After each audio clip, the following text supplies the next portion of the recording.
Hi all, welcome to SK innovations. 30 days healthy snacks சீரீஸில் இன்றைக்கி டே 21 இருக்கும்.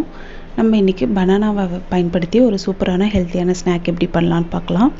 இதை செய்ய 2 பெரிய வாழைப்பழத்தை கட் பண்ணி வச்சுருக்கேன். சின்ன வாழைப்பழமாக இருந்தால் 4 எடுத்துக்கோங்க. இதோட 2 பேக்கெட் அளவுக்கு 5 rupees பூஸ்ட் சேர்த்துக்கிறேன். அது கூட 1 கப் அளவுக்கு சர்க்கரை, 1/4 கப் அளவுக்கு எண்ணெய், 1/2 கப் அளவுக்கு பால், 1 பிஞ்ச் அளவுக்கு உப்பு, இது எல்லாமே சேர்த்து நல்லா அரைச்சிக்கிறேன் மிக்ஸி ஜாரில். அடுத்து இதோட 1/2 கப் அளவுக்கு மைதா, 1 teaspoon baking powder, 1/2 teaspoon baking soda, இது எல்லாமே சேர்த்து நல்லா சலிச்சுட்டு கட்டிகள் இல்லாத மாதிரி இதை நல்லா விஸ்க் இல்லாட்டி ஸ்பேச்சுலா யூஸ் பண்ணி நல்லா கட் அண்ட் ஃபோல்டு மெத்தடில் மிக்ஸ் பண்ணிக்கோங்க. இதில் பார்த்திங்கன்னா இதில் சேர்த்துருக்கக்கூடிய வாழைப்பழம் நல்லா பழுத்து இருக்கணும். காயாக இருக்கிற மாதிரி இருந்தால் அதை வச்சு யூஸ் பண்ணாதீங்க.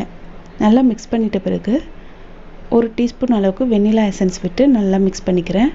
அடுத்து இதை ஒரு டின்னில் சேர்த்துட்டு 10 நிமிஷம் ப்ரீ ஹீட் பண்ணியிருக்கக்கூடிய ஓடிஜியில் 30 minutes பேக் பண்ணி எடுத்துக்கிறேன். இதே நீங்கள் குக்கரில் பண்ணுறது இருந்தால் 10 நிமிஷம் ஹை ஃப்ளேமில் வச்சு குக்கரை ஹீட் பண்ணிக்கோங்க. அதுக்கடுத்து 30லேருந்து 35 நிமிஷம் லோ டு மீடியம் ஃப்ளேமில் வச்சு இந்த பேட்டரை பேக் பண்ணி எடுத்துக்கோங்க. இந்த மாதிரி ஒட்டாமல் வந்ததுன்னா கேக் சூப்பராக ரெடி ஆகிடுச்சு.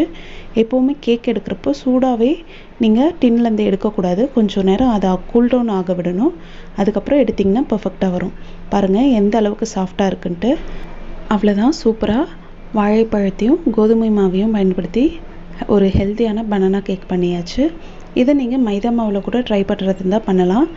ஆனால் கோதுமை மாவு செய்யும்போது இன்னுமே கொஞ்சம் ஹெல்த்தியாக இருக்கும். இந்த மாதிரி தொடர்ந்து ஹெல்த்தியான வீடியோஸ் நீங்கள் பார்க்கணுன்னா நம்ம சேனலை மறக்காமல் சப்ஸ்கிரைப் பண்ணிக்கோங்க. தேங்க்யூ ஃபார் வாட்சிங்.